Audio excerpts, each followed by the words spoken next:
5 rumah yang berada di permukiman padat penduduk di Penjaringan, Jakarta Utara terbakar. Hembusan angin yang kencang dan padatnya permukiman membuat api juga cepat merambat ke rumah lainnya. Warga yang panik berusaha memadamkan api dengan alat seadanya dan berusaha menyelamatkan barang-barang berharganya dari kobaran api.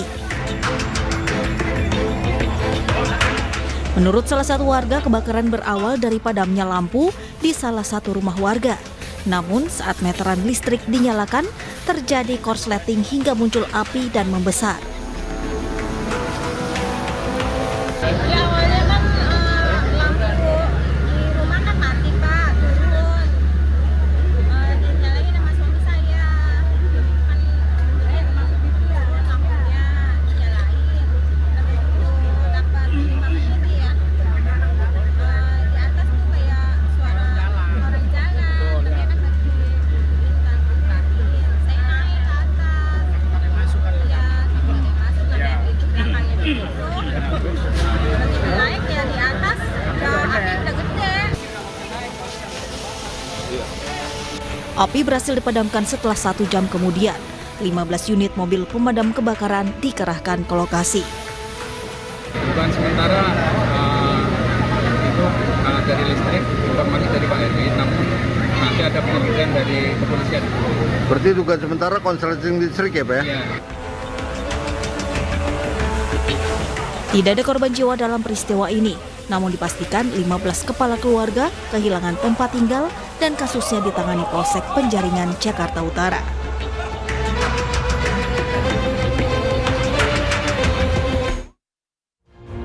Selamat malam, apa kabar pemirsa? Kebakaran 5 rumah di Penjaringan menjadi pembuka jumpa kita di iNews Prime. Polisi masih menyelidiki Wawon CS Siti Berantai, keluarga salah satu korban, Siti Fatimah TKW asal Garut yang meninggal di awal 2021. Tak menyangka jika Siti menjadi korban pembunuhan. Saya Abraham Silaban, Anda menyaksikan iNews Prime.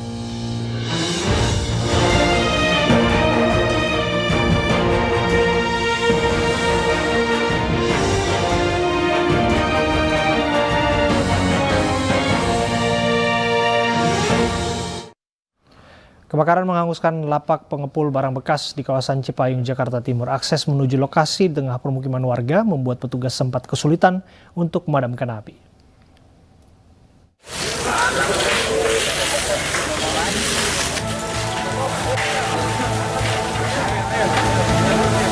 Kebakaran menghanguskan lapak pengepul barang bekas di Jalan Kampung Kramat, Kecamatan Cipayung, Jakarta Timur. Petugas Sudin Damkar Jakarta Timur yang tiba di lokasi berjibaku memadamkan api agar tidak semakin meluas. Banyaknya material yang mudah terbakar serta lokasi kebakaran di tengah pemukiman warga membuat petugas sempat kesulitan memadamkan api. Sumber api berawal dari korsleting listrik bangunan yang dijadikan kantor tempat pengepulan barang bekas. Kemudian api merambat ke material plastik yang mudah terbakar hingga terjadi kebakaran. Akibat peristiwa ini, satu bangunan kantor dan lapak pengepul barang bekas seluas 200 meter hangus terbakar. Bahwasanya api berasal dari kantor dari lapak ibu sendiri. Bahwasanya karyawan tidak ada tidur di kantor dan kondisi kosong, dan ada penyalaan di dalam kantor. Nah, langsung api membesar, karyawan berusaha memadamkan sendiri dan tidak mampu, bersama warga langsung melaporkan ke pemadam kebakaran. Jadi untuk yang terbakar? Dugaan awal sepertinya seperti korsleting listrik ya. Api berhasil dipadamkan 1 jam kemudian dengan menerjunkan 13 unit mobil damkar. Tidak ada korban jiwa dalam peristiwa ini, namun kerugian ditaksir mencapai ratusan juta rupiah. Kasus pembunuhan berantai yang dilakukan oleh Wawon CS seolah membuka kembali tabir kematian para korban. Salah satunya Siti Fatimah, TKW asal Garut yang meninggal di awal 2021. Saat itu informasi menyebutkan Siti meninggal bunuh diri di perairan Bali.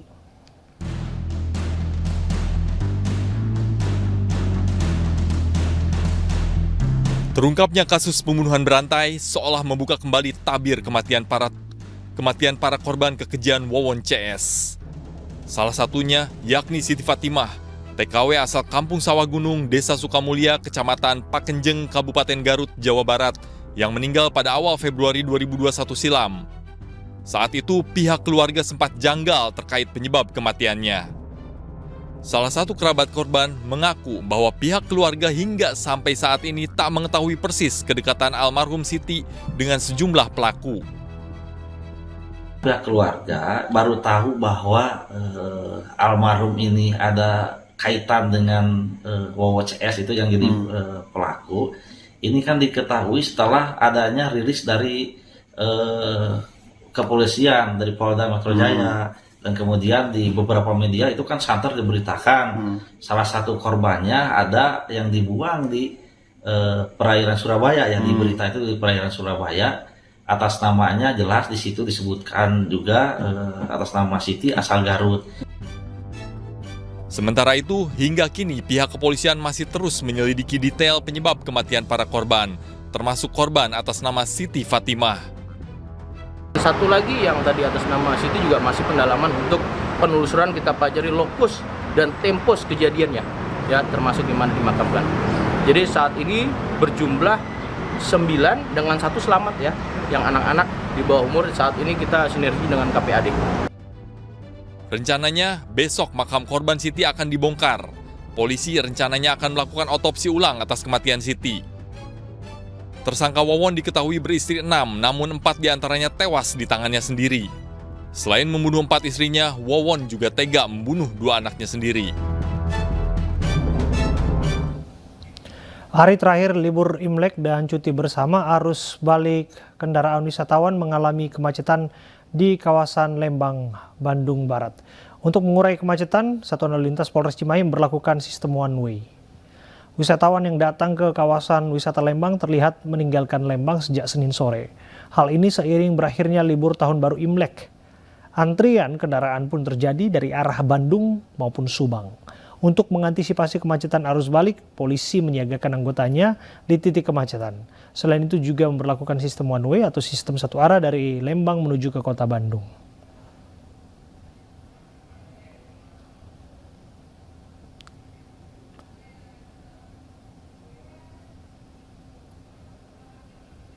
Sementara itu, malam ini Satlantas Polres Bogor sudah tidak lagi menerapkan rekayasa lalu lintas di Simpang Gadok, Bogor, Jawa Barat. Volume kendaraan dari puncak diperkirakan menurun sejak siang hari saat diterapkannya sistem satu arah dari puncak ke Jakarta. Kendati demikian, diprediksi ribuan kendaraan masih akan bertolak ke ibu kota malam ini.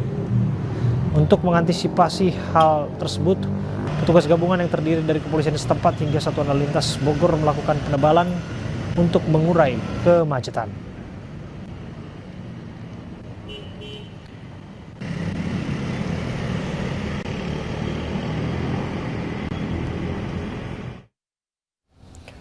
Kita menuju ke wilayah Gadok Puncak untuk informasi lalu lintas di akhir libur panjang Imlek.